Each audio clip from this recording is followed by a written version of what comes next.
out those lips. It's downhill from here. Just 24 more to go. Now it gets tricky, so listen real good. Sand sledge, head one lead, side duck, arcanine, easy, executor, kaboot, top septo, teeny, battle light, Mr. Mind, Cubone, graveler, Voltor, gloom. We're almost home. Gotta catch 'em all, gotta catch 'em all. Gotta catch 'em all, gotta catch 'em all. Gotta catch 'em all, Pokemon. These donuts are great. Jelly-filled are my favorite. Nothing beats a jelly-filled donut. Nothing beats a jelly-filled donut. Jelly-filled donut.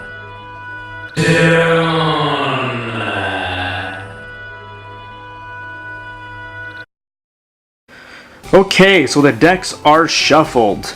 So the first thing we're going to want to do is flip a coin to see who decides who goes first. So for the sake of time, red will be heads and gray will be tails. So let's put these off to the side. Okay, over there. Yeah, here you got your 2 GX coins, 1 per player. You can only use 1 GX move per player per game. That's the rule. You can't use it more than once. So we'll put those up there for now. And like I said before, just because I'm doing this by myself, just imagine that this is on opposite sides of the table and you're actually versing someone. Okay, so let's flip the coin. Alright. Weak flip, but whatever. For the sake of time. It's going to be heads. So that means red has the option to choose who goes first. And honestly, red's going to want to choose to go second during the first turn because then it can attack. So the first player, the first person that has the first turn, the first phase of the first turn, cannot attack, but the player that has won the coin draw can attack on the very first turn. Okay, so let's draw our 7 cards here. 1, okay, tag team. 2, 3, 4, 5, sorry, 6. What am I at? 6, and 7. Okay. So obviously I'm doing this face up, you're supposed to do it face down, but I'm just going to show you guys how the process goes. Okay, so your basic Pokemon, and we've only drawn 1 for gray, is going to be the Reshiram Charizard GX Tag Team. So you're going to want to put that face down. Okay, so that's your card. The other cards we'll deal with later. So we'll put those off to the side. Okay, red. So let's do red here. 1, 2, 3, 4, 5, 6, 7. Okay, so we have a Rayquaza and we have a Kangaskhan. So you can set either of these 2 basic Pokemon as your battle Pokemon or your Pokemon out front, and the other one has to go on the bench. So, because Rayquaza is quite useless right now, we're going to throw him on the bench and put Kangaskhan as our battle Pokemon, obviously face down. And like in the games, you can only have 6 Pokemon on the playing field per player at a time. Unless one of them gets knocked out, then you can place more on your bench. So we'll put the other cards off to the side. Okay, so next we're going to want to draw our prize cards. So 6 prize cards. 1, 2, 3, 4, 5, 6. Right? So the goal of the game basically is you win if you draw all of your prize cards by knocking out your opponent's Pokemon, or if they have no Pokemon left on the bench or in the playing field at all, you automatically win, regardless of how many prize cards you have. Okay, so let's draw for red. 1, 2, 3, 4, 5, 6. Alright, very good. Okay, so since red won the coin toss, gray will go first. So at the beginning of every turn, you draw 1 card. So we have an Ultra Ball. So the Ultra Ball is discard any 2 cards and look through your deck, find a Pokemon of your choosing and place it into your hand.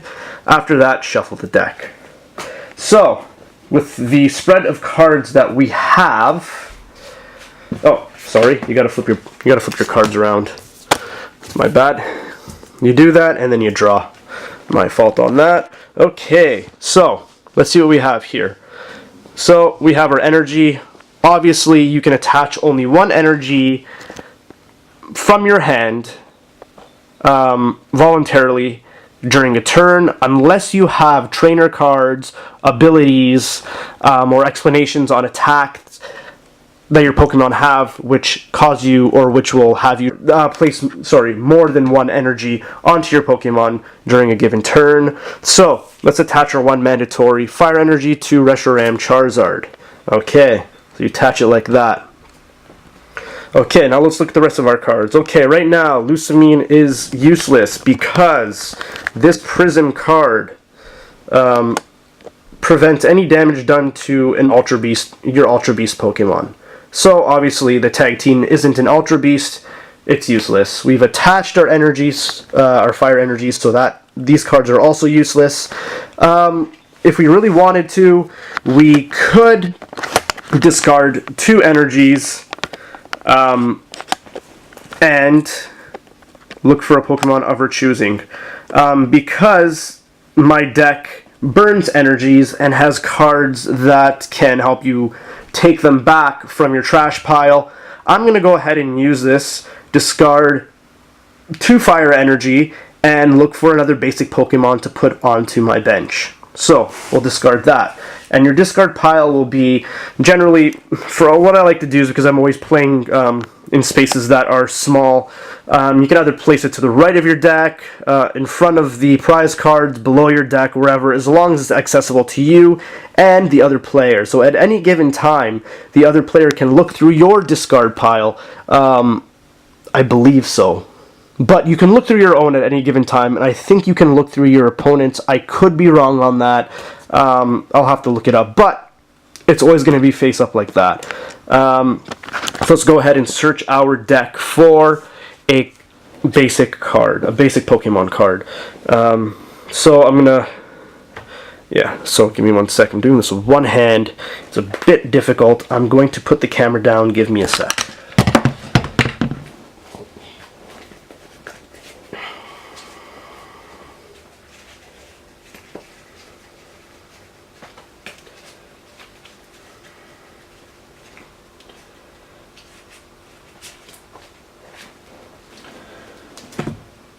Okay, so you're always going to want to have a strategy in place. What I like to use with this deck is whenever I get an Ultra Ball or a card that lets me kind of search for a basic Pokemon, whether it be a Nest Ball or anything like that as well, for this strategy, and you really got to know your decks well when you build them and what cards go with what.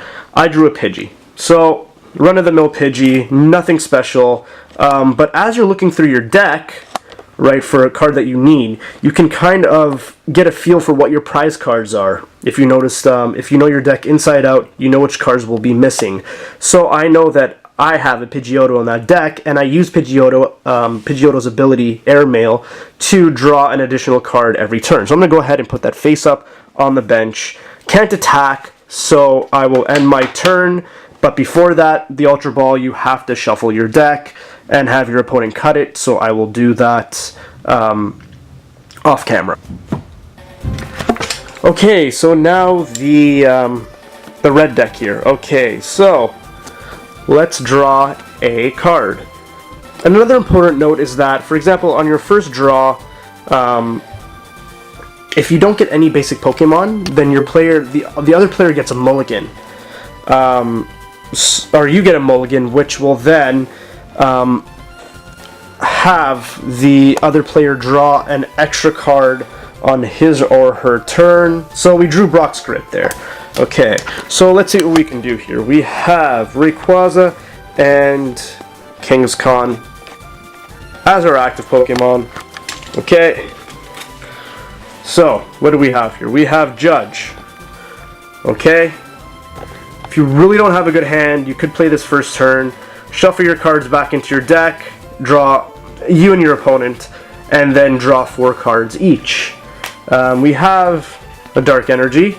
So this is kind of like my Sky Legend normal deck, so I can have any energy I want, because colorless energies you can use any type energy and attach it to your Pokemon. So you got that there. I'm so sorry for the blurriness, guys. It's just that, like I said before, I'm doing this by myself. It's very hard. And I didn't bring my tripod to Japan because I didn't know I'd be making YouTube videos, so I'm just kind of holding it in my hand. It's quite difficult. Okay. Blizzard Town. So this card, you can use it. You can put it as a stadium at any time. And the effect of this card is that when either Pokemon is at 40 HP and below, they cannot attack. So it's a blessing and a curse. You really have to have a strategy planned out. You'd really want to place this if you know you're going to knock the other Pokemon down to 40 HP or less, right? You play it, you attack, and then Bob's your uncle. Okay, we have Counter Energy. This card lets you attach 2 of any type of energy if you have more prize cards remaining than your opponent. After your level, or you have less than your opponent, it goes to 1 energy, I believe, 1 energy of any color. Okay, and okay, we got a Grass Energy, Brock's Grit. There's no point right now because we do not have any Pokemon or energy in the discard pile. So what we're going to want to do is go ahead and attach a Dark Energy to Kangaskhan. You can use its first attack, but right now there's no point. The first attack is basically called Fast Evolution. You look through your deck for any stage 1 or 2 Pokemon and put it into your hand. Can't do anything right now. We could use Judge and have each opponent shuffle their hand into their deck and draw 4 cards, but you also have to know that it could give the other player an advantage. So in this case, we're going to want to kind of see what we get on our next hand and see what happens then, pretty much. So we're not going to use Judge. We're going to not attack and then move it over to the next player. Okay, so you draw a card. Okay, we drew this. Can't remember what it's called, but what it lets you do is that if you have an Ultra Beast on your bench, you attach this to the Ultra Beast, and this can only be done, I believe, when you have all of your prize cards remaining. If your Ultra Beast knocks out an opponent, you take 2 cards instead of 1. So we can't do much. What we're going to do is attach an energy to Charizard and attack Kangaskhan. So Charizard's attack only does 30 damage because there is no damage counters on Charizard and Reshiram. Therefore, only 30 damage. So what I like to do is I like to put down 3 damage counters like that. Okay, and then once you attack, your turn is over.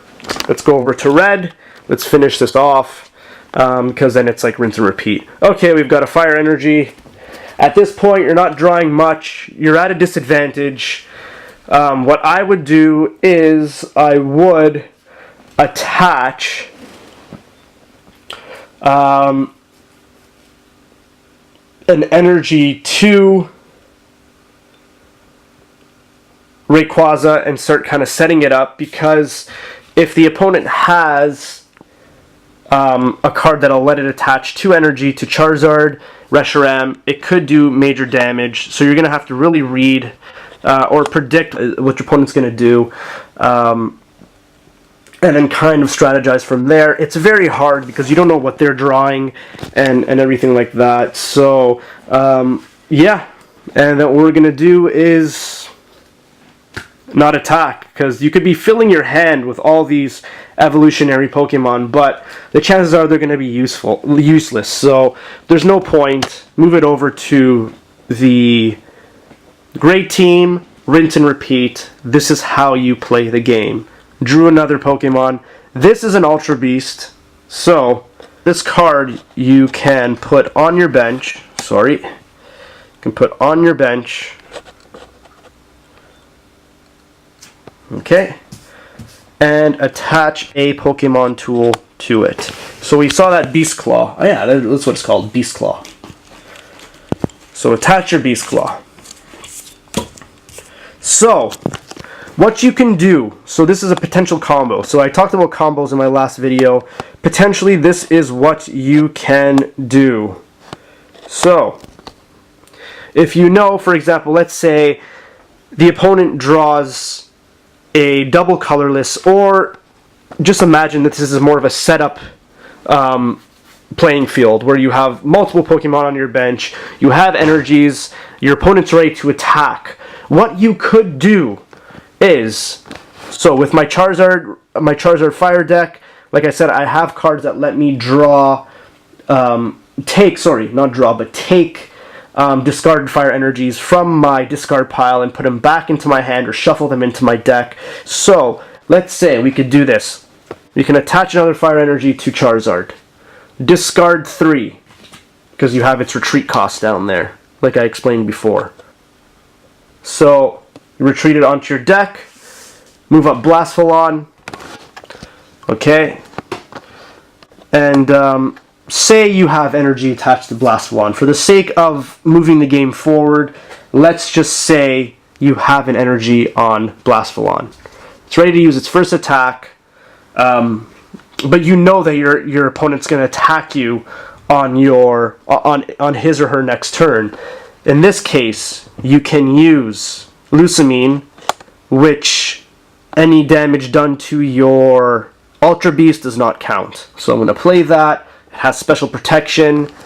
So when, for example, Kangaskhan or another Pokemon goes to attack, it does no damage to Blastful. Could be a saving grace, and which could turn the tide of the game. So there you have, would be a nice combo. Ultra Beast item, and a Prism support card that helps your Ultra Beasts. So it's always good to think about strategies and what kind of cards you have in your deck. So that's gonna do it for now. It's just a basic rundown of the opening stages of the game. Other than that, it's all in how you build your deck, what cards you put into it, and playtesting is key. So next, what I'm going to explain are status conditions and the various rules that will apply to them, such as sleep, paralysis, burn, etc.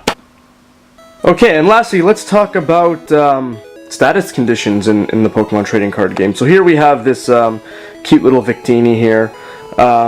So let's start with sleep.